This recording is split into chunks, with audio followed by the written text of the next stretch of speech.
Today I'm going to run through how to add and import your subscribers into the ZoomMail platform.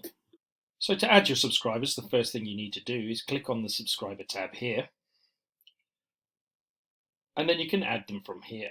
You can either add them manually, like this, which is basically where you just import the data here, personal address, custom. This will relate to any custom tags you've created, or you can do an import. So you can upload a file. Now this file can be a CSV, an XLS, or an XLSX. To do this, you either choose the file from your documents, or you can just drag and drop it into the platform. What I'm going to do is I'm going to drag a file across to this. So I've gone onto my other screen. I'm trying to drag the file across now. Drop it in. It's registered as a CSV. It tells me what the name of it is. I'm happy with that, so I'll move on to tag detection.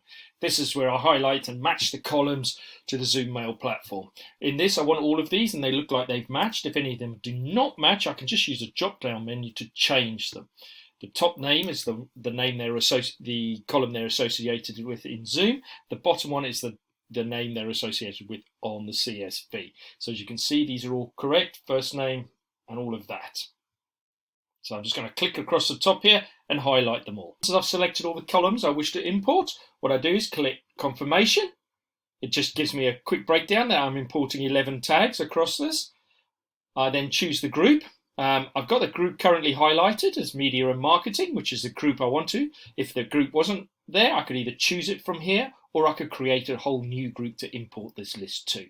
But I'm just going to use the current group. Ask me for an email. You don't have to do this. Just click begin import, and it says return to overview, which I will do, and it's showing me what the import is here. So I'm going to click on that. Now I'm at my dashboard. I can see the import taking place here. As you can see, the import is now complete and it's sitting there. To double check that, I just need to click on groups, click down on the media marketing group, and there's all the contacts I've imported. If you've got any questions or queries, do not hesitate to contact us at ZoomMail. Thanks for watching the video. Have a good day.